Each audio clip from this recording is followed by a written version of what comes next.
同学们，大家好！8月份的考试马上就要到了。考试之前呢，很多同学都会问我，老师，考试之前我要准备什么？이거 얼마 안 남았는데 뭘 준비하면 될까요？那么现在我就告诉同学们要准备什么。其实呢，最重要的，考试没剩几天了，最重要的就是调整心态。同学们都知道，중국어로 심리 상태를 조정하다라고 말하는데요. 이 바로 이제 긴장하지 않게 이렇게 마인드를 컨트롤한다라는 거죠. 그래서 저 어릴 때부터 항상 중요한 시험 전에 스스로 외우는 그런 문장이 있는데요. 자, 따라 해볼까요? 我叫不紧张. 뭐라고요? 내 이름이 부진장라고 한다고요? 네, 맞습니다. 재미있잖아요. 그렇죠? 스스로 이렇게 긴장도 풀고 자, 我叫不紧张 매일매일 스스로에게心理暗示를 하는 게 굉장히 중요하다고 봐요. 두 번째, 중요한 거 준비해야 될 거. 시험을 잘 보려면요. 최근에 시험에 어떤 경향, 어떤 트렌드로 출제하는지 알아보는 게 제일 중요하겠죠. 그래서 7월 시험 어땠는지 오늘 제가 당연히 이 부분은 이제 위주로 보여드리도록 해야 되겠죠. 자, 7월 시험 어땠는지 보여드릴게요. 7月份的考试听力阅读和写作听力部分呢比较难 中上라고 보시면 되겠어요. 요즘 시험은 계속해서 듣기가 가장 어렵더라고요. 其实题呢也不是特别难，但是这个听力部分呢速度比较快. 이제 성우들이 말해주는 속도가 점점 빨라지더라고요. 그런 부분도 당연히 어렵게 느껴지고요. 그리고 예전 같은 경우는 정말 대부분 시험 문제 들리는 대로 찍으면 그게 정답이었어요. 그렇지만 요즘 시험은 듣고 나서 한 번 더 생각해야 이게 답이구나. 이런 문제가 많아지다 보니까 이렇게 아주 어렵게 느껴질 수밖에 없습니다. 然后阅读部分怎么样呢?阅读部分其实就是中间的程度. 딱 중간이라고 보면 되는데요. 그래도 이제 시험을 치다 보면 50문제 50분 내로 풀어야 되니까 이런 부분 어렵게 생각하는 분도 많습니다. 그래서 사실 문제 하나하나 두고 볼 경우에는 어렵지 않았다. 그렇지만 이제 시간이 부족하는 문제, 时间不够 항상 우리 골치 아프게 만드니까 제가 살짝 中间稍微往上一点 이렇게 설정해봤어요. 그리고 쓰기는요, 굉장히 무난했어요. 쓰기의 스토리 파악하지 못하고 해석이 안 되는 거 가장 큰 문제인데요. 7월 시험은 굉장히 깔끔한 스토리가 나왔기 때문에 그런 부분에서 어렵지 않았다라고 말씀드리고 싶고요. 다만 이 실말이 단사가 되는 그런 단어 뭐구가 나왔습니다. 뭐구 처음 들어보는 분도 많고요. 뭐구는 버섯이에요. 버섯이라는 거, 뭐구라는 거 알고 있었다 해도 이렇게 중국어 한자로 뭐구는요. 획이 굉장히 많고 복잡한 글자예요. 그래서 그거를 쓸 수가 없어서 굉장히 어려웠다라고 말씀하신 분도 있었습니다. 어쨌든 시험은 전체적으로 난이도 상중, 샤당중, 중라고 보시면 딱 맞을 것 같습니다. 듣기 같은 경우는 저는 단골 문제, 새로운 문제 이렇게 나눠서 말씀을 드려보도록 하겠습니다. 단골 문제는 꼭 잡아야 되겠죠. 어떤 단골 문제들 있죠? 예를 들면 중국의 역사나 문화를 자랑하는 문제라든지 또는 이렇게 중국의 경제 실력을 자랑하는 문제. 툭하면 우주 여행 간다거나 이런 얘기 정말 시험에서 많이 나오는 편이죠. 또는 난지,北지, 남극, 북극 이야기도 굉장히 좋아하는데요. 출제위원들이 이번 시험에서 7월 시험에서도 역시나 나왔습니다. 그리고 새로운 문제도 준비해야 되겠지만 새로운 문제라는 것은 여러분 이렇게 기출 문제에서 안 나왔던 문제가 아니라 새로운 영역, 분야 이렇게 소개하는 것, 새로운 지식이나 기술을 소개하는 그런 알 수 없고 우리 배경 지식이 없다 보니까 한국어로 들려줘도 너무나도 어려운 그런 문제들은 좀 어느 정도 마음을 내려놓고 그렇지만 버리자, 포기하자 이런 거 아니고요. 좀 더 단순하게 접근하면 좋을 것 같습니다. 딱 A, B, C, D를 지켜보고요. 그나마 최대한 좀 기초적인, 기본적인 단어 들리는 거 가지고 일치한 거를 고르면요. 그래도 대부분 정답은 걸리더라고요. 그렇게 풀어주시고 그리고 독해 같은 경우는 시간 안배 가장 중요하고요. 이렇게 시간 부족한 거 가장 우리 힘든 부분이잖아요. 그리고 논리적 사고를 가지고 문제를 풀고 해야 되는 거 꼭 말씀을 드리고 싶어요. 뭐냐면요. 듣기 같은 경우는 좀 단순하게 그냥 들리는 거 가지고 찍으면 정답이 나오잖아요. 독해는 그렇지 않아요. 좀 더 전체적인 흐름을 파악하고 주제도 파악한 다음에 논리적인 사고를 가지고 풀면요. 정답이 더 잘 보여요. 그리고 安排时间, 怎么安排时间? 이게 제일 좀 어려운 부분인데요. 또 많은 선생님들, 학생분들도 말씀을 하시는데 독해 일부분 틀린 문장 찾기 이거 못 찾겠다. 그래서 버리겠다. 버리세요. 이렇게 다들 하는데 저는 그렇지 않다고 생각합니다. 독해 영역은 1, 2, 3, 4 파트 있잖아요. 순서대로 풀어주세요. 그리고 독해 일부분 다 풀기에는 확실히 시간이 너무나도 부족할 거고요. 독해 일부분 쉬운 문제 51번부터 55번까지 5문제 꼭 풀어봐 주세요. 이렇게 쭉 읽고 해석해보고 뭔가 어색하다. 뭔가 해석하다 보니까 꼬였다. 그러면 그게 이제 틀린 문장이죠. 그런 식으로 풀면요. 분명히 한 두세 문장 이렇게 맞을 거예요. 그 다음에 55번부터 60번까지는요. 문장이 막 길어져요. 그리고 확실히 잘 찾을 수 없는 문장들이 난이도 높은 거 나오니까요. 그 5문제는 과감하게 버리자고요. 바로 감으로 찍기 해주시면 되고요. 그렇게 해야 독해 일부분도 많이 이렇게 풀고 이렇게 생각보다 좋은 점수, 이상적인 좋은 점수 나올 거예요. 그 다음에 5분 정도 확보해서 독해 2, 3, 4 부분 좀 더 넉넉한 시간을 가지고 여유 있게 풀어보시면 좋은 결과 분명히 나올 겁니다.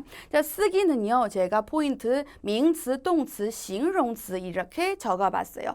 이게 뭐냐면 매번 쓰기 딱 한 문제잖아요. 매번 내용이 달라요. 장르도 다르고 이렇게 성공 스토리도 많지만 이제 가족 간의 사랑 이야기, 훈훈한 그런 이야기도 나오고 뭐 역사 이야기, 유래 이야기도 나오는데 그래도 어쨌든 내용하고 상관없이 내용 자체는 명词, 动词, 形容词 이렇게 구성되어 있잖아요. 많은 분들 하는 실수 자꾸 명사에 집착하는 경향이 있어요. 왜냐하면은 시작하자마자 인명, 지명, 뭐 회사명 이런 거 나오잖아요. 그런 고유 명사들은 사실상 안 외워도 됩니다. 그래서 명사는요. 너무 집착하지 마시고 이해만 하면 좋을 것 같습니다. 인명 같은 경우는 굉장히 쓰기 어려운 인명들 나오는데 그러면 有一个人 이런 식으로 풀어서 쓰셔도 감점 없습니다. 지명 같은 경우 예를 들면 베이징 못 쓰겠다. 그러면 有一个地方 이렇게 써도 아주 훌륭하고요. 그래서 거기에 집착하지 마시고 그리고 형용사에도 집착하는 분들 많아요. 왜냐하면 형용사 대체적으로 그래도 알아볼 수 있는 거 많고 이거 쓰면 좀 더 재미있게 글을 쓸 수 있을 것 같아서 자꾸 그거를 외워서 쓰고 싶어 하는데 그것도 역시 과감하게 버려야 하는 부분이라고 생각합니다. 왜냐하면 쓰기의 시간은요. 이 독해 시간은 10분밖에 없기 때문에 이 모든 거를 다 욕심내다 보면은 외울 수가 없습니다. 그래서 명사, 형용사 말고 동사 위주로 여기에 좀 초점 맞춰서 열심히 외우고 이렇게 쓰기를 하면은 무난하게 써 내려갈 수 있을 거라고 생각합니다. 자, 이렇게 해서 듣기, 독해, 쓰기의 포인트 좀 말씀드렸고요. 자, 그러면 8월 시험 대비 7월 문제 어떤 시험 문제들이 나왔는지 좀 같이 보도록 하겠습니다. 一起去看题。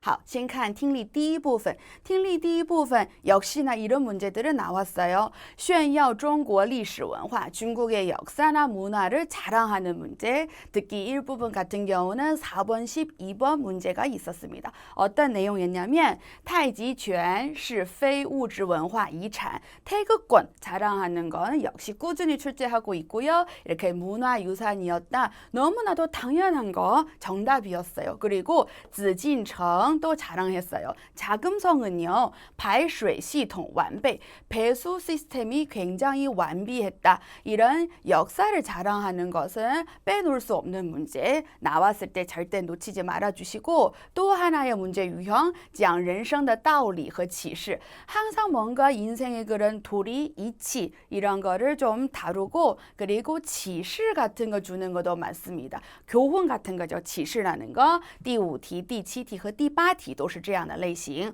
我们看一下第5题，交谈要有针对性。 보시면 주어는 매번 바뀌지만 이렇게 정답은요, 要有针对性로 돼 있는 거 굉장히 자주 출제되는 편이에요. 针对라는 단어 여기서 제가 써놨는데 뭔가 타겟으로 하고 겨냥하다라는 뜻인데 针对性 그의 명사인데 타깃성, 뭔가 목표성, 이렇게 겨냥성이 있다라는 거죠. 그러니까 좀 더 구체적으로 얘기하자면 한국어로 너무 포괄적으로 영혼 없는 말 말고 좀 더 구체적으로 이렇게 타겟을 정해서 말하는 게 좋다. 이런 거죠. 交谈要有针对性. 시험에서 예전에 나왔던 문제 중에서 表扬要有针对性도 있었어요. 칭찬도 너무 막 영혼 없이 하면 안 되고 有针对性 해야 된다. 구체적으로 뭘 잘했는지 그거를 꼬집어서 말해줘야 의미가 있다. 그래서 이 단어 너무 중요하고요. 그 다음에 7번 문제 心理防御不应过度. 心理防御 이렇게 심리학 관련된 재미있는 지문 진짜 많이 나오죠. 동시에만 心理防御도 그중 핫한 키워드인데 防御 6급 단어고요. 방어하다라는 뜻이에요. 심리적인 방어. 그러니까 내 자신을 좀 이렇게 마음의 상처 받지 않기 위해서 방어하고 스스로 차단하는 그런 거 있죠. 어느 정도는 해도 되지만 不应过度 과도해서는 안 된다. 지나치어서는 안 된다라는 거 정답이었어요. 그래서 이런 단어들은 다 준비돼 있어야 된다고 생각합니다. 그 다음에 8번 문제 要懂得灵活变通. 灵活变通라는 단어는 융통성 있다라는 뜻인데요. 이런 것도 시험에서 자주 나오고 그 앞에 要懂得 懂得라는 단어도 필수 알아두도록 해야 되겠죠. 이거를 배우고 잘해야 된다라는 뜻이었어요. 그래서 이런 뭔가 당연한 이치들 알려주는 지문 이런 내용도 꾸준히 나오고 있어요. 그 다음에 또 한 가지 살필 필요 있는 문제 유형 介绍科学小常识 과학적인 상식 그리고 신기술 새로운 기술 첨단 기술 이런 거 나오는데 좀 어렵긴 해요.常识는 우리도 알고 있지만 또 이렇게 무시하고 까먹고 살잖아요. 나오면 좀 이렇게 가물가물하고 그래도 최선을 다해서 풀어줘야 돼요. 예를 들면 7월 시험에서 气压低 기압이 낮으면 水 물은요 不易沸腾 이런 6급 단어 나왔어요. 비등하다 물은 이제 팔팔 끓는 거죠. 기압이 낮으면 예를 들면 뭘 가오산에 올라가면은 气压越来越低 그러면 물은 끓지 않다. 70도 80도까지만 가는 거잖아요. 이런 얘기를 이제 시험에서 나오는데 어떻게 보면 당연한 건데 이렇게 沸腾라는 단어 평상시에 많이 만나볼 수 없으니까 좀 어려운 감이 있었습니다. 그리고 6번 문제 새로운 기술 알려주는 건데 新型电池 续航力更强. 요즘에 新型电池에 대한 이야기 시험에서 등장하고 많이 나오는 편이에요. 电池는 건전지잖아요. 신형 건전지는요 续航力更强. 이거 좀 이해하기 어렵죠. 지속적으로 항해하는 건가? 뭐지? 그런 힘이 더 강해졌다. 우리가 생각하는 电池 아니라 요즘에 전기차 같은 거 있잖아요. 이런 大型的电池. 새로운 기술 들어가는 거. 옛날에는 이제 이 건전지 충전 시간도 길고 그리고 오래 못 달리잖아요. 차가. 요즘에 새로 나온 이 电池는요. 지속적으로 이렇게 달리는 힘이 더 좋아졌다. 이런 이야기가 나왔더라고요. 그래서 단순히 电池만 보면은 이상하겠지만 요즘 나오는 뭐 핫한 그런 이슈나 아이템하고 연상하게 생각하면은 이런 것도 쉬울 수 있습니다. 독해 1부분이었고요. 이어서 듣기 2부분 또 보여드릴게요.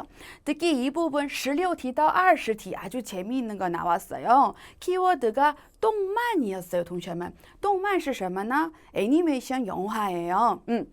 어린이들 위해서 만화 있잖아요. 근데 움직이는 만화죠. 그래서 애니메이션.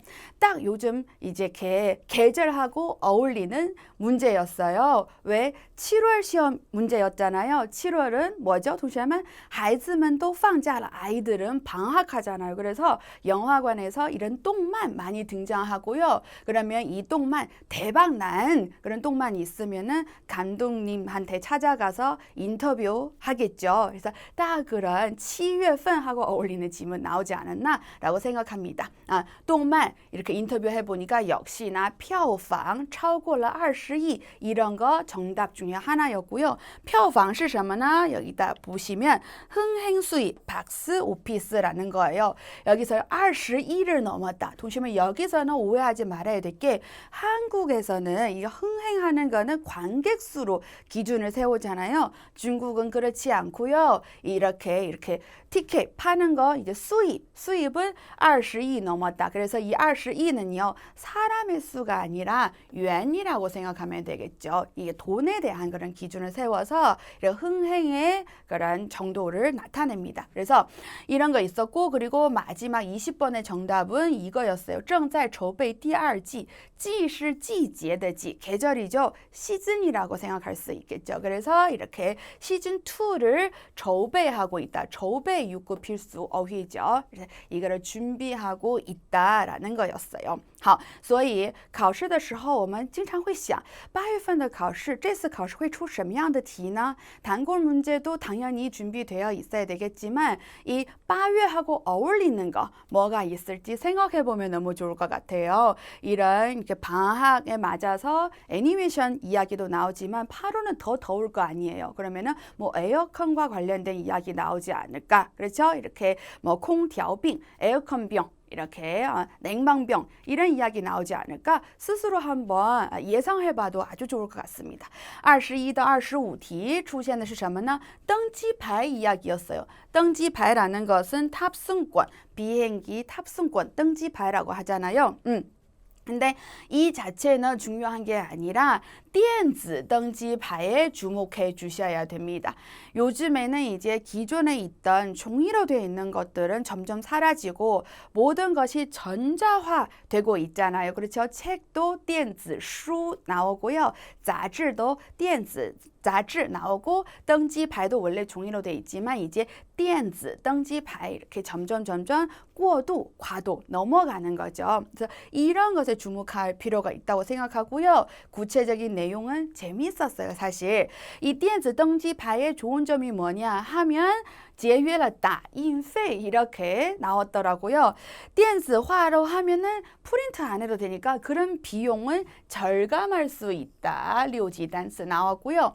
그리고 이렇게 옛날에 티켓을 종이로 인쇄한 거는 너무나도 쓸데없는 내용 나오고 저 어릴 때 같은 경우 광고도 같이 들어있고 막 그랬어요. 그래서 중요한 정보를 찾아볼 수 없고 이제는 기존의 그런登机牌는요 없앨 수는 없지만 어떻게 개혁해야 되냐면 突出关键信息 해야 된다. 5급 단어지만 突出 우리 6급 시험에서 굉장히 중요한 어휘죠.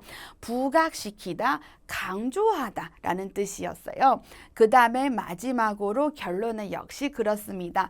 保留现有登机牌 기존에 있던 登机牌를 어떻게 保留해야 된다. 항상 특히 이 부분 인터뷰하면은 이제 기존의 그런 거는 버리고 다 전자화로 넘어갈 건가요? 어떻게 예상합니까? 이런 단골 질문 나오면 대답하는 사람은 항상 이런 식으로 말해요. 그렇다고 기존에 있던 거 없어지지 않고 당분간 아주 긴 기간 동안에 相当长的一段时间内还是要保留的. 항상 이런 식으로 마무리하더라고요. 알고 계시면 도움이 될 것 같습니다. 26到30题出现的是什么呢? 主题是收藏老照片. 收藏 6급 필수 어휘고요. 소장하다, 모으다라는 뜻이죠. 모으다 우리 말을 할 때 사실 짠, 뭐 이런 식으로 거위로 하는데 시험 용어로는 항상 뭔가를 이렇게 취미생활로 삼고 모으다, 소장하다, 收藏라는 단어로 출제하고 있고 그래서 老照片 제 생각엔 솔직히 老照片 중요한 필수 어휘, 빈출 어휘는 아닙니다만 收藏 너무 중요해요. 그러면 이런 옛날 사진을 모으려면 소장하려면 어디를 찾아다녀야 될까요? 했더니 26번 정답은 띠탄이었어요. 띠탄 하나라는 단어 좀 어렵겠죠. 노점이라는 뜻이에요. 근데 지나가다가 노점을 이렇게 방문하고 이렇게 찾아보면은 옛날 재밌는 사진 있으면은 사드리고 이거를收藏을 했다라는 이야기였어요. 그러면 收藏의 기준, 老照片이다 보니까 좀 이렇게 파손되고 뭐 찢어진 거 많잖아요. 그래서 자기 기준은 构图完整的老照片 위주로 이렇게 收藏을 했다는 거예요. 构图는 구도, 이렇게 그림의 구성이라고 생각하면 되고요. 완整라는 유급 단어 매우 중요합니다. 온전하다, 완벽하다, 문제 없다 이런 뜻이에요. 그래서 고수 이야기 시험에서 굉장히 잘 나오는데 고서, 옛날 책 이렇게 뭐 출토하게 되면은 페이지가 다 있다. 그러면은 꼭 정답은 고수 非常完整 이런 문제도 단골 문제로 진짜 많이 나오는 편이죠. 好, 듣기 3부분. 듣기 3부분은요. 항상 6개의 지문으로 구성되어 있고요. 보통 맨 앞에 두 지문은 항상 3개짜리입니다. 31到 33, 34到 36. 그 다음부터는 이제 그때 다르고 반드시 4개짜리 2개 있고요. 마지막 한 지문은 역시 3개짜리로 항상 마무리되고 있는 그런 편이에요. 자, 그러면 6지문 중에 좀 뽑을 만한 거 3개 준비해 봤는데 한번 볼게요. 第31到 33题 난지 나왔습니다. 그래서 오늘은 제가 여러분들한테 미션 하나 드리고 싶어요. 이렇게 제 수업을 듣고 나서 네이버 검색창에 난지 한번 검색해 보세요. 중국어로 검색할 필요 없어요. 한국어로 남극을 검색해서 남극에 대한 기본적인 배경 지식을 꼭 알아두도록 해요. 시험에서 꾸준히 나오는 거라서 알고 있으면 훨씬 더 쉽게 정답을 찾아볼 수 있을 거예요. 난지 얘기 나왔고 原住民没有原住民 얘기 나왔어요. 원주민이죠. 그래서 항상 거기서 상주하는 원주민 없다 얘기 나오고 마지막으로 可爱的企鹅 얘기 나왔어요. 펭귄이죠. 네, 사람은 안 살아도 펭귄은 삽니다. 이런 얘기로 이렇게 재미있게 나오는데 그래서 난지 이런 거 알고 있으면 바로 정답 찍을 수 있죠. 어떤 나라에도 속해 있진 않다. 독립적으로 되어 있는 하나의 대륙이죠. 난지 따루라고 하잖아요. 이렇게原住民은 없지만 두 번째 정답은 이거였어요. 可以居住. 그렇지만 거주할 수 있어요. 그렇죠. 이렇게 탐사하는 그런 분들은 과학자들 가서 뭐 한 달 정도는 머물기도 하잖아요. 그래서 원주민 없지만 못 사는 거 아니다라고 얘기를 하고요. 适应南极生活 33번의 정답이었는데 바로 지어에 대한 질문이 나왔어요.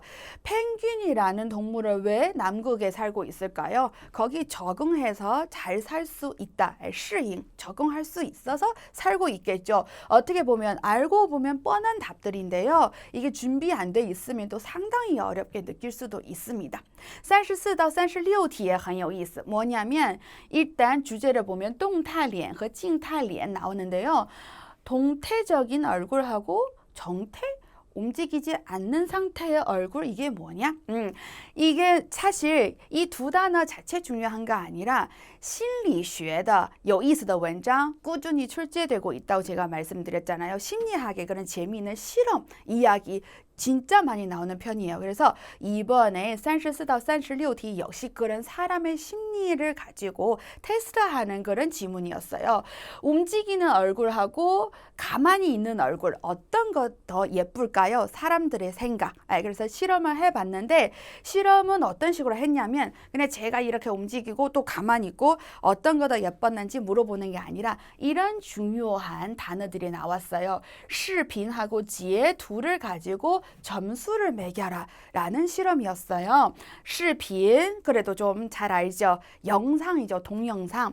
截图 모르실 것 같아요. 截图라는 게 뭐냐면 캡처 사진이라고 생각해 주시면 돼요. 물론 동사라도 쓰이고요. 예를 들면 캡처 떠서 저한테 보내주세요. 그러면은 给我截图 이렇게 동사 느낌으로도 쓰고요. 그러면은 캡처 사진 보내드릴게요. 我给你发一张截图 이렇게 쓰셔도 되기 때문에 그래서 무난하게 편하게 쓰시면 돼요. 그래서 영상을 보여주고 캡처 사진을 보여주고 각각 점수를 매기라는 실험이었다. 이게 하나의 정답 보기였어요. 그리고 결론이 뭐냐면 动态脸被认为更美. 움직이는 얼굴, 그리고 영상 속 얼굴은요.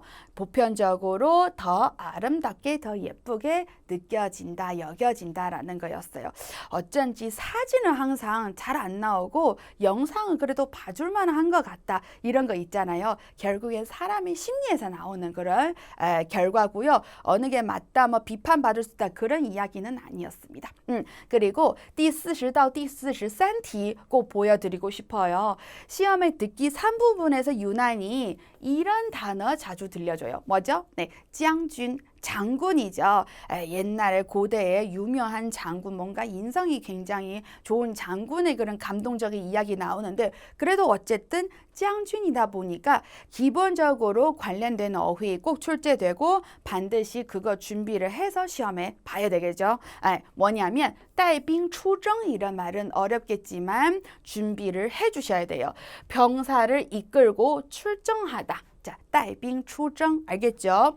그리고 나서 이렇게 역시 이번 시험에 43번의 정답이었는데 鼓舞士气 이런 것도 역시 알아두도록 해야 돼요. 뭐냐면 이렇게 사기를 진작시키다라는 거예요. 뭔가 장군이 훌륭한 아이디어를 내가지고 이제 그 막 기가 죽어가는 병사들의 그 사기를 진작시키는 그런 감동적인 이야기가 듣기 3부분에서 굉장히 잘 나오는 편이에요.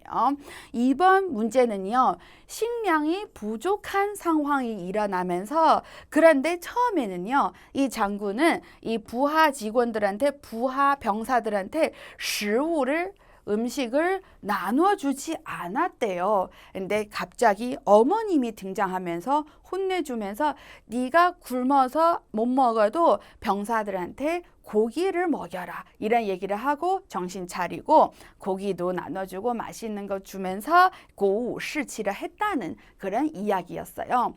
옛날 시험에서 이제 또 나왔던 거 이게 뭐지 하천을 흘러가잖아요. 맨 위에서 술을 부어 넣었다라는 그런 재미있는 이야기도 있었는데 그러면 그 술은 위에서 흘러내려오잖아요. 사실 희석이 돼서 이렇게 술 냄새 안 나겠지만 그래도 병사들은 이렇게 하계에서 밑에서 이렇게 물을 떠서 먹으면서 술 먹은 것 같다 하면서 기분 좋아지면서 역시나 이렇게 구우시치를 했다라는 이야기도 있고요. 다양한 이야기 많이 나오는 편이에요. 그래서 이런 것들 준비 좀 하고 시험 보면은 분명히 도움이 될 거라고 믿습니다. 독해 부분도 좀 살펴보도록 할게요. 아까도 말씀드렸지만 독해 일부분 절대 다 버리지 마시고 짧은 문장 나오는 55번까지는요. 차분하게 읽고 해석하고 이상하다, 꼬였다 하는 문장을 골라서 정답을 꼭 찾아내 보세요. 그리고 단골 문제도 있기 때문에 몇 가지 알려드릴게요. 예를 들면 能否, 是否, 是不是, 有没有 이런 단어 보인다. 그러면 이런 문장은요. 이렇게 정답일 확률이 굉장히 높아요. 뭐냐면 是否, 能否 나오면 뭐뭐인지 아닌지, 가능한지 아닌지 나오면 뒤에도 그래서 거기에 따라 성공할 수 있는지 여부 결정된다. 이런 식으로 뭔가 호응하는 단어 또 나와줘야 되는데 딱 한 번만 나오고 뒤에 호응하는 그런 정반의 느낌이 없으면 보통 오답입니다. 예를 들면 2번은 51번 他对自己能否学好电脑充满了信心. 해석해보면 이런 거죠. 그는요 자신이 컴퓨터를 잘 배울 수 있을지 없을지에 대해서 아주 자신만만했다. 자신감이 충만했다. 그러면은 더 잘할 수 있는 거는 자신감이 충만하다 하는 건 문제 없지만 이거 学好电脑 할 수 없다는 거에 대해서도 자신감을 넘쳤다라고 할 수 없는 거잖아요. 그래서 여기 能否 있으면 뒤에도 能否를 쓴다거나 또는充满信心 이거 더 중요한 메시지 살려야 된다면 앞에 能否를 빼면 문장이 이렇게 완벽해지겠죠. 他对自己能学好电脑充满了信心 하면 자연스럽죠. 이런 첫 문제였어요. 또 예를 들면 53번 볼게요. 如果我们始终无法找到答案要不然先讨论下一个问题吧 뭐냐면 여기도 보면查看各种连词搭配是否正确 단골 문제 꼭 빼놓을 수 없는 독해 일부분의 오류 문장 바로 连词의 오용입니다. 连词 접속사죠. 连词 대부분 우리 다 알고 있어요. 因为하고 所以 호응해야 되고 虽然하고 但是 호응해야 되고 即使什么什么 얘가 나와줘야 되고 이런 거 우리 다 알고 있잖아요. 이런 거 놓치지 않고 찾아내면 굉장히 기분 좋아요. 그리고 또 보면 7월 시험 제가 시험 봤잖아요. 한번 세봤어요. 10문제, 그럼 문제마다 보기 4개, 4문장이잖아요. 40문장 통틀어서 이렇게 连词 접속사 나와 있는 거는 53번 정답. 이 문장 뿐이었어요. 그래서 连词 나오면 절대 놓치지 마시고요. 이렇게 빨리 连词 찾아서 동그라미 쳐주고 둘은 호응관계 맞는지만 확인해 보면 답이 나옵니다. 如果 뒤에 뭐가 나오죠, 동시에만? 如果 뒤에 당연히 就 나와야 되는데 갑자기 뜬금없이 要不然 그렇지 않으면 이렇게 합시다. 이렇게 돼버렸어요. 그래서 앞뒤 호응관계 안 맞고 그래서 여기가 틀렸어요. 계속해서 답을 찾을 수 없으면 그러면 다음 문제 먼저 한번 토론해 보도록 합시다. 이거는 먼저 좀 내려놓자 이런 거죠. 그래서 要不然을 지우고 就로 바꾸면 깔끔해지죠. 好，또 하나 55번의 정답 한번 보도록 할게요. 让儿童了解顺序的概念 어린이들로 하여금 顺序的概念 순서의 개념을 익히는 것은 알도록 하는 것은 训练儿童逻辑思维的重要途径 아이들의 논리적 사유, 논리적 사고를 훈련하는 여기까지 관용이었어요. 重要途径, 중요한 경로이다. 중요한 길이고 중요한 방법이다라는 거예요. 그러니 이제 구조를 분석해 보니까 앞에 쉼표 앞에 있는 이 기문장 주어 역할을 하고 있어요. 이것은 이거의 중요한 방법이고 중요한 경로이다라는 거예요. 그래서 뭐가 잘못됐냐면 주어하고 목적어 앞뒤 이렇게 나와 있지만 중간에 수로, 是 이런 방법이다. 是重要途径 해야 되는데 수로가 빠져 있는 거였어요. 그래서 제가 정리한 거 세 번째, 查看句子中是否有主语和谓语 주어 있는지 수로 있는지 확인해 보는 것도 아주 중요한 부분이에요.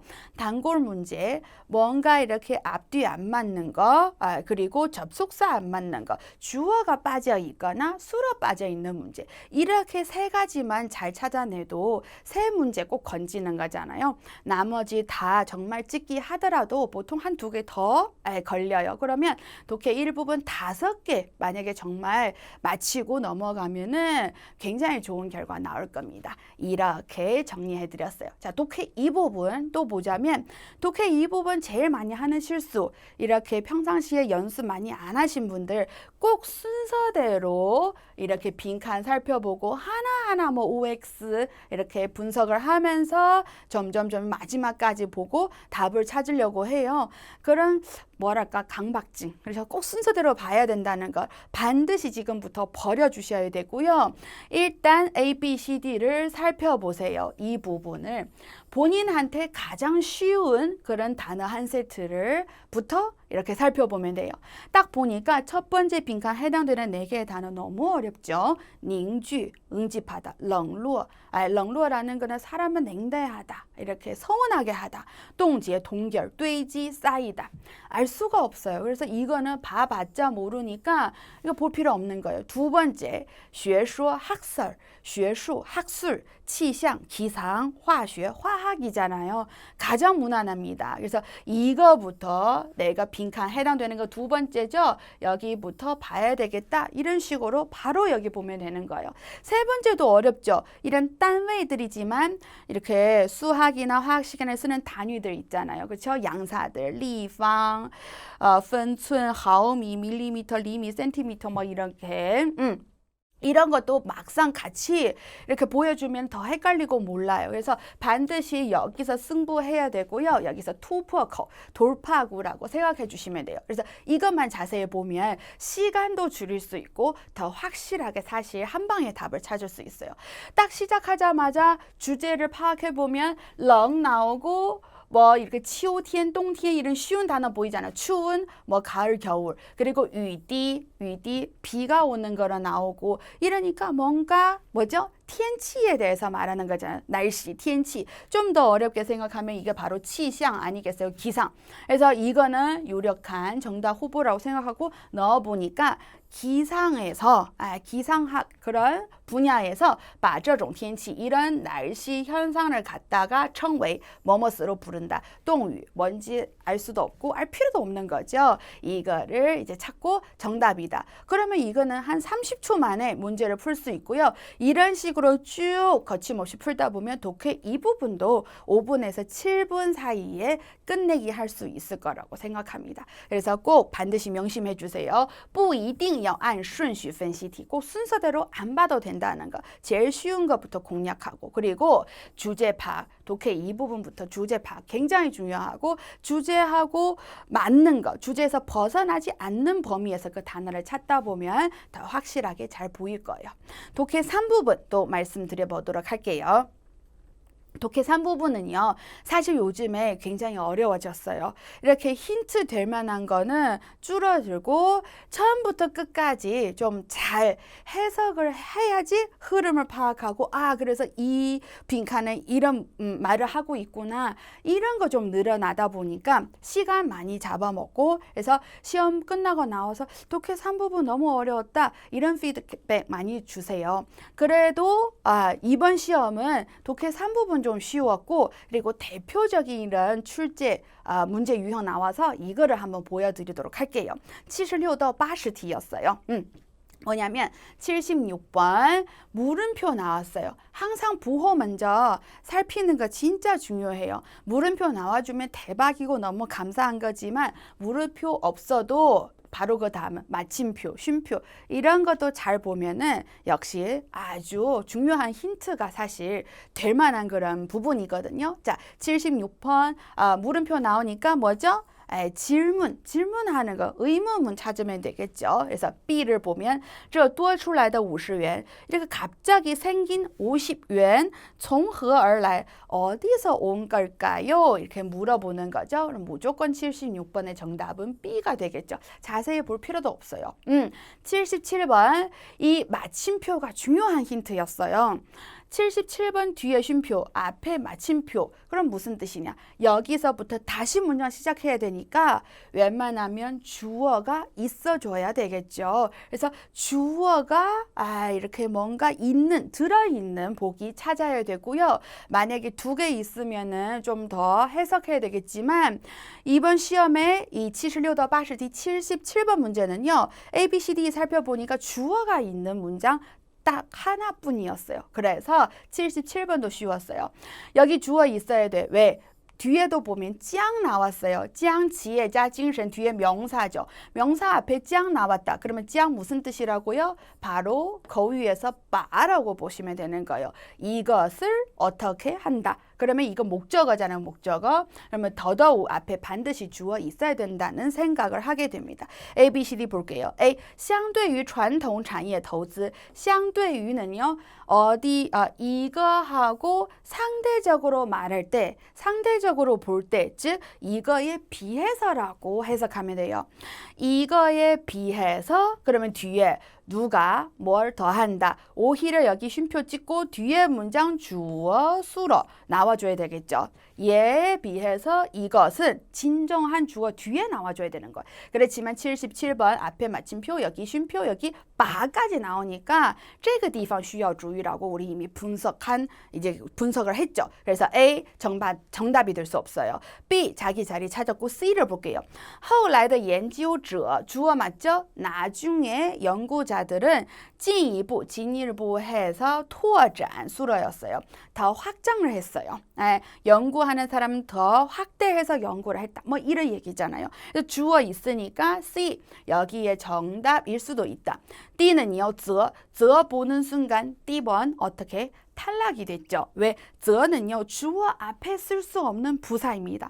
则 반드시 주어 뒤에 쓸 수 있는 부사이기 때문에 则 D번 여기 넣게 되면은 前面是句号 그러면 전체 주어가 없는 거잖아요. 있을 수 없는 구조니까 D번 탈락이요. 마찬가지로 2번도 뭐죠? 첫 글자 보자마자 탈락. 왜? 才 있어요. 才 비로소 겨우겨우 뭐뭐를 했다라는 뜻이잖아요. 才도 반드시 앞에 주어 있어야지만 쓸 수 있는 부사라서 구조, 문장 구조 분석해도 C만 답이 될 수밖에 없고 이렇게 풀 수 있었던 거였어요. 78번도 보면 78티 저 같은 경우는 如果라는 접속사 보고 바로 답이 보였어요. 如果 뒤에 뭐가 나오죠, 동시에만? 원래 如果 뒤에 아까도 했지만 就 나오고, 그쵸? 就 나오고. 就의 서면어가 바로 뭐죠, 동시에만? 就 6급 시험에서 보통 变로 바꿔서 많이 출제해요. 이 정도는 우리 다 알아봐요. 아니면 두 글자, 그렇다면, 那么 이렇게 세 가지 단어 如果하고 홍어해서 많이 쓰는 편이에요. 그런데 오늘의 A, B, C, D, E를 보면 就도 없고 变도 없고 那么도 없습니다. 근데 누가 있죠? 네, 벌써 눈치채셨죠? 바로 이 则 있습니다. 则 옛날식 표현이지만 就 대신에도 사실 많이 쓰는 편이에요. 여기서 내공을 이제 보게 되는 거죠. 이런 거 알면 수월하게 풀고 이런 거 모르면 78번 좀 막힐 수 있습니다. 그 다음에 79번도 보면은 이렇게 풀었어요. 79번 보면 자 뒤에 마침표 그러면 79번 풀기 위해서 앞에 쉼표로 돼 있으니까 이쪽 문장을 살피는 게 좋겠죠. 无一不是通过提升科技生产力什么什么的. 딱 보니까 이런 강조하는 부분이 눈에 들어옵니다. 无一不是 부정이니까 강조하고 이것만이 그렇다라는 거죠. 전부 다 그렇다라는 의미로 나타내죠. 아닌 것은 하나도 없어. 전부 다 이렇고 그래서 이거는 어떻게 보면 충분 조건. 이것만 있으면 돼. 반드시 이거 있어야 돼. 뭐 이런 거잖아요. 그래서 다 그래야지만 할 수 있다라는 거니까 잘 동시에 5급 수준에 앞에 뭐 나오죠? 只有 나오잖아요. 뭐뭐 해야지만 잘 비로소 뭐뭐 할 수 있다. 이거 꼭 충족시켜야지만 뭐뭐 할 수 있다. 그래서 只有잘 연상시키면서 只有这样才行啊. 只有라는 건 뭐죠? 无一不是 아닌 거 없고 이거 꼭 있어야 된다. 이렇게 해서 이 표현하고 부사 잘 호응하고 있구나 눈치채면 역시 좀 더 쉽게 풀 수 있었어요. 80번은요. 80번은 여기 뒤에 문장 보면 高技术产业投资能获得更高的预期回报. 이 更라는 부사를 보고 힌트를 얻어서 보기 A가 답이구나 알 수 있었어요. 아까 말씀드렸죠. 相对于라는 거는 어디에 비해서 비교문에서 많이 쓰는 표현이에요. 그래서 이거에 비해서 얘는 더 많은 뭔가를 획득할 수 있다. 또 비교문에서 많이 쓰는 부사다 보니 얘네 둘은 호응하고 있었구나. 이런 식으로 또 풀 수 있었어요. 그래서 시험은 한동안 독해 3부분 많이 어려웠었는데 이번 시험은 좀 무난했어요. 침착하게 보호, 쉼표, 마침표, 물음표까지 살펴봐 주시고요. 그리고 문장 구조를 많이 좀 분석을 하려고 노력해야 돼요. 혹시 이 문장 앞에 꼭 주어 필요한 거 아닌지, 그렇죠? 또는 이 앞에 주어가 나와 있으면 이어서 수로, 동사 꼭 들어와야 되는지 그런 식으로 풀 수 있는 문장 저는 개인적으로 굉장히 많고요. 그리고 접속사 혹시 있는지, 접속사 없어도 이런 부사를 통해서 뭔가 강조하는 거 있으니까 그럼 앞뒤 문장 분명히 또 강조하는 또 다른 뭔가 동사 있거나 부사 있거나 그런 거 많습니다. 好，阅读4部分，第4部分我再来讲一下。 독해 4부분은 사실 지문은 좀 무난했어요. 이렇게 여기는 안 뽑아왔지만 쓰다 파밍도 나왔어요. 단골 문제죠. 맨날 4대 발명 이렇게 자랑하고 그게 마지막 지문이었어요. 어렵진 않았고 시간만 잘 조절하면 충분히 답은 보이는 편이었어요. 근데 제가 이 지문은 85到 88티 뽑아왔는데 그 이유 역시 아까도 말씀드렸지만 우리 시험은 굉장히 재미있는 부분이 있어요. 꼭 그季节에 맞게 출제하는 경향이 있어요. 아까 듣기에서도 방학 시즌 맞아서 애니메이션 이야기 나왔잖아요. 또 이렇게 더운 여름에 맞춰서 4大火炉之一的重庆 독해 4부분 지문 뽑아봤어요.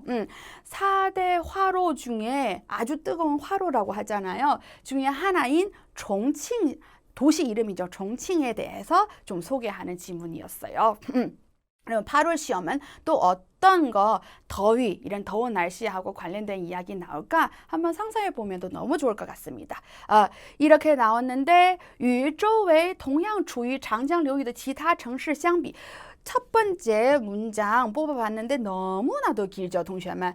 근데 이렇게 보면 与什么什么相比 딱 눈에 들어오죠. 이런 거 내가 알고 있으면 이 문장 구조가 확실해지면서 길어도 굉장히 쉬워 보여요.重庆은요, 다른 데에 비해서 无论是还是 겨울이든 여름이든 지치원, 기온은 总会高出几度. 항상 몇 도 더 높아요. 그래서 진짜 더운 도시로 유명하거든요. 尤其是夏天, 특히 여름, 重庆的热情, 重庆의 그 열정, 그 뜨거운 열기라는 거죠. 그래서 이거 비유하는 거라서 双引号를 썼고요. 闻名全国. 이런 거 좀 챙겨놔야 중요한 문장, 표현이죠. 전국적으로도 유명해요. 그 뜨거운 거. 이렇게 시작했는데, 자, 동시에만 85티. 문제가 뭐였냐면, 重庆位于什么地方? 항상 물어보는 거. 위치가 어디 있냐? 조금 어려울 수도 있었는데 두 번째 단락에 띄엄띄엄이란 단어들 보입니다. 다 필수 어휘죠. 빙원, 평원, 평평한 땅. 그 다음에 번디, 분지. 화분 분자에다가 땅 지자. 분지는 아시잖아요. 그렇죠? 세수대야처럼 이렇게 좀 꺼져 있는 그런 지역. 주변 지역보다 좀 이렇게 낮은 그런 데죠. 반디. 그 다음에 산맥 나와서 산맥이죠. 산맥. 산맥 사이에 빙싱 링구. 평형으로 되어 있는 산 골짜기 구라고 하죠. 협곡 곡자예요. 그래서 이런 단어 쭉 얘기하면서 重庆位于什么地方呢? 앞에 부분은 사실 다 필요 없는 그런 깔아놓은 멘트고요. 결론은 빙싱 링구 그 사이에 있다. 그래서 빙싱 산구, 링구는 좀 어려운 말, 오히려 정답 부분은 좀 더 쉬운 산구라는 단어로 바꾸면서 그 사이에 있다. 그 사이에 있다. 이렇게 나왔어요. 그 다음에 86티. 海洋季风. 季风라는 단어 나오는데 좀 챙겨주시고 季节的风, 계절풍이죠. 계절에 따라 부는 바람. 보통 이렇게 바람이 부면 시원해지는데 이런 문제였어요. 无法给重庆带来清凉.重庆라는 도시에게 청량함을 가져다 줄 수 없는 이유가 무엇일까요? 정답은 由于高山遮挡, 높은 산이遮挡했기 때문이다. 遮挡, 육구 빈출어휘죠, 동시에만. 가리다, 막다라는 뜻이에요. 이거는 알아야 좀 이렇게 숨은 단어 찾기라고도 하잖아요. 독해 4부분. 숨은 그림 찾기, 숨은 단어 찾기. 알아야 찾기 더 쉬워요. 원문에서 이어지는 두 번째 단락 속에 季风 바로 언급하고요. 受到盆地四周高大山体的重重阻挡. 사실 자세히 보면 딱히 어렵진 않았어요. 受到什么什么的阻挡. 그렇죠? 이 막힘을 받기 때문에 阻挡하고 遮挡 유사어라고 보면 되고요. 다만 遮挡는요. 막는 것 플러스 遮는 가리다라는 뜻이 더 강하고요. 阻挡는요. 막고 阻는 뭐죠? 저항하다. 못 가. 이렇게 그런 의미는 좀 가로막다. 그런 의미 좀 더 강합니다. 어쨌든 유사어 맞고 이런 거를 받았기 때문에 바람이 시원하게 못 들어가는 거예요. 이게 정답이었어요. 그래서 한 문장 더 볼게요. 很难越过这些天然屏障而给重庆送来清凉. 이런 거 막혀 있기 때문에 그래서 하기 어려워. 뭐죠? 뛰어넘기, 넘어가기가 어려워. 越过.天然屏障 시험에 빈출어휘인데요. 천연 장벽이죠. 병품 같은 거, 보호벽 이런 거는 天然屏障. 보통 산을 天然屏障로 많이 비유적으로 쓰고 있어요. 그래서 이 높은 산들을 넘어가서 이 청량함을 가져다 주기는 아주 힘들어요. 그리고 이제 87题 通过这篇文章可以知道重庆 이 지문을 통해서重庆에 대해서 알 수 있는 건 뭐였나요? 이런 거는 별로 정답을 보고 나서 뭐 새로운 지식을 얻었다거나 그런 거 없고 그냥 하나의 그냥 문제였던 것 같아요.重庆 주城, 주城라는 거는 이렇게 도시의 한복판 제일 가운데 메인 부분이라고 생각하면 되고 왜냐하면은 서울도 그렇죠. 이렇게 변두리, 뭐 경기도권 뭐 이런 것도 있잖아요. 그래서 가장 센터가 되는 지역은 주城라고 하고요. 所在的 소재하는 그러니까 있는 빙신구디, 디시디 여기에 아까도 말했죠. 빙신구디 85번 정답 부분 골짜기에 가장 낮은 데에 있고 디시디 지세가 매우 낮아서 导致 5급 단어죠. 야기하다, 초래하다. 뭘 초래했냐면 空气密度较高 그래서 이 주城라는 地区 어떤 문제가 있죠? 공기 밀도가 나름대로 비교적 높다라는 거 알 수 있어요. 그래서 이런 소개하는 부분 쓱 지나갔는데 이게 하나의 정답으로 설정했더라고요. 그래서 똑같이 나왔고 그냥 찾아주시면 돼요. 88题 这篇文章主要谈的是 단골 문제죠. 主要谈的是什么? 정답은 아주 서로 전혀 관계없는 답은 보기가 4개잖아요.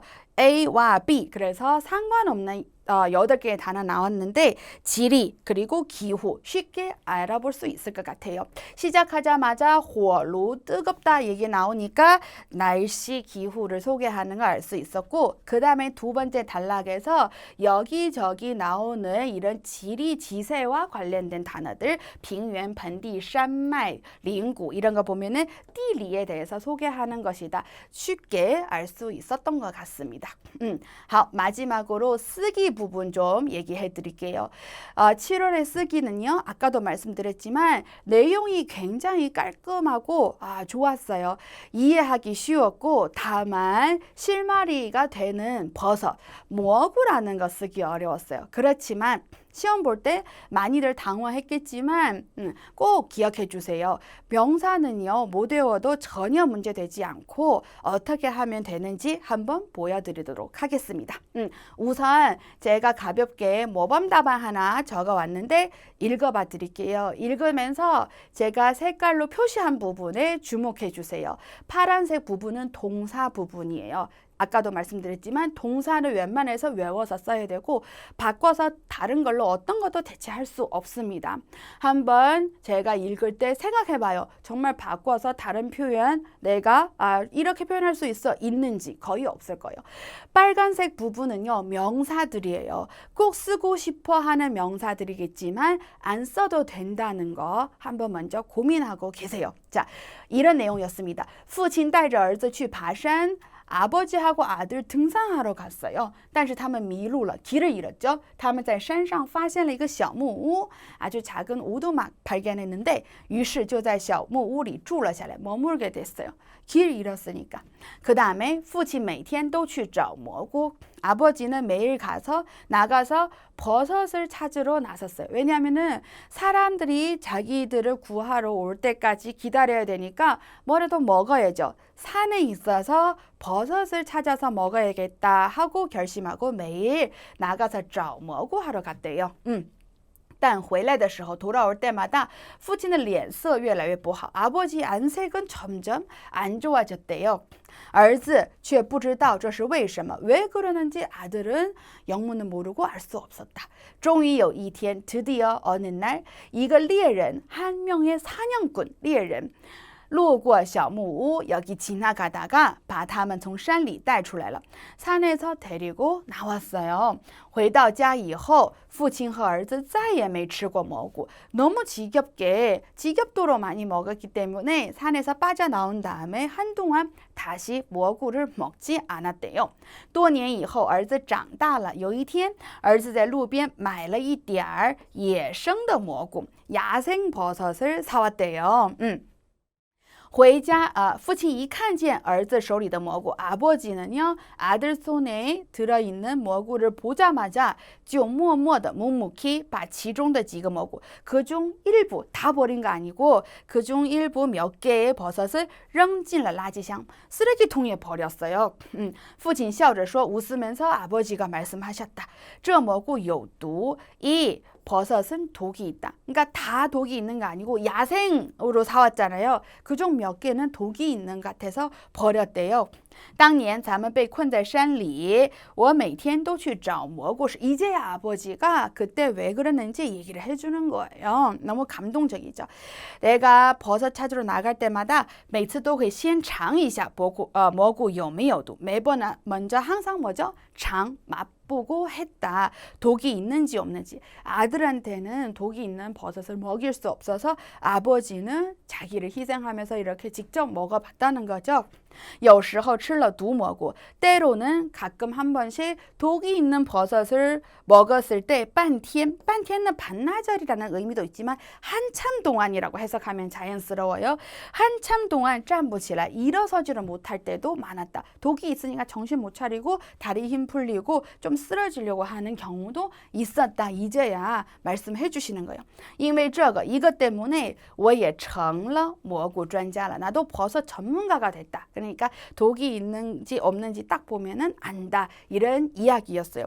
그 뒤에 뭐 아버지의 사랑 대단하다 이런 얘기 없었어요. 그래서 주의사항 뭐냐면 마지막에 내가 느낀 바 뭐 일기장 쓰듯이 마지막 내가 느낀 것 추가해서는 안 된다는 거 꼭 명심해 주시고요. 자, 이런 이야기였는데 무난하죠, 동시에만. 자, 파란색으로 되어 있는 동사 부분 쭉 제가 읽으면서 한번 고민을 해보셨죠? 정말 다른 걸로 바꿔서 쓸만한 거 거의 없어요. 迷路了住了下来 그대로 써야 돼요. 그래서 이런 부분에 포커스를 맞춰주시고 열심히 핀밍해서 외워서 쓰시면 너무 좋을 것 같고 명사 부분 한번 보도록 하죠.蘑菇, 버섯 못 쓰면 어떻게 해야 될까요? 네,蘑菇는 먹을 거잖아요. 그래서蘑菇를 못 쓰면 吃的东西라고 쓰면 돼요. 아버지는 매일같이 나가서 去找吃的东西라고 하면 돼요. 그리고 계속 吃的东西라고 쓰고 猎人 사냥꾼 꼭 쓰고 싶지만 이거를 외우면 동사 하나 못 외울 수 있다고 항상 그 생각하면은 계산이 나오죠. 이런 거 중요하지 않고 동사 외워야 돼. 그러면 猎人 뭐라고 쓰면 되죠? 人 하면 되죠. 사냥꾼 쓰면 너무 좋겠지만 어쨌든 어떤 누군가가 와서 이 아버지하고 아들을 데리고 산에서 빠져나왔다 해도 무방하고 충분히 주요 내용을 정확하게 설명할 수 있어요. 그리고 또 하나 보죠. 아버지가 나중에 아들이 사온 그 야생蘑菇를 보고 몇 개의蘑菇를 어떻게 扔进了垃圾箱 쓰레기통에다 버렸다. 쓰레기통도 쓰고 싶겠지만 垃圾箱 막상 쓰려면 이 한자가 어려워요. 평상시에 쓸 일이 없잖아요. 그래서 못 쓰겠다 하면은 오타 나는 것보다 안 쓰는 게 좋고요. 그러면 扔进了 쓰면 안 되겠죠. 进 있으면은 뒤에 장소명사 있어야 되겠고 그래서 여기는 그냥 버렸다라고 하면 되죠. 扔了 라고 쓰면 돼요. 父亲把几个蘑菇扔了 해도 티 안 나거든요. 라지샹 썼다가 틀리는 것보다 이렇게 처리하는 것도 좋다. 그 다음에 이게 독이 있다라는 것은 있잖아요. 꼭 써야 되기는 하지만 도도 쉽지 않아요. 그러면 이렇게 하면 돼요. 독이 있는 거 좀 다른 그런 각도에서 해석해 보자면 먹을 수 없는 거 아니겠어요? 그래서 여도 못 쓰겠다. 가장 쉬운 단어 1급, 2급, 3급 단어로 이렇게 풀어서 써주시면 돼요. 不能吃, 不能吃. 그러면 여기서 先尝一下有没有毒, 有没有毒 어떻게 쓰면 되죠? 네, 맞아요. 뭐라고요? 能不能吃라고 쓰면 돼요. 그래서 모든 두에 대해서 이렇게 언급하는 부분은 다 能吃, 不能吃 이런 식으로 충분히 풀어서 써도 문제되지 않고 티나지 않고 자연스러울 수 있어요. 이제 제 말을 받아들일 수 있겠죠. 동사를 외워야 되고 명사는 이해만 하고 1, 2, 3급 단어 위주로 풀어서 써주시면 되고 형용사 같은 경우는 버려도 돼. 이런 거 있죠. 묵묵히 조용히 몇 개의 독이 있는 버섯을 버렸다. 묵묵히 조용히 버렸다. 중요하지 않아요. 버렸다는 거 제일 중요하죠. 所以形容词副词也不是很重要的。注意名词、动词、形容词的处理，한 번 더 강조하고 싶네요。好，同学们，8月份的考试马上就要到了。刚才我已经说过了，最重要的就是2点，一个是不要紧张，调整心态。另外，最后几天마무리 단계는요, 제일 좋은 거 전달, 지난달 어떤 문제 나왔는지 그거를 보고 분석하고 트렌드를 알고 시험 보면은 분명히 가장 좋은 마무리가 될 것 같습니다. 자, 8월 시험 끝까지 화이팅 해주시고 坚持到底就是胜利，千万不要放弃。同学们加油！我们下次再见。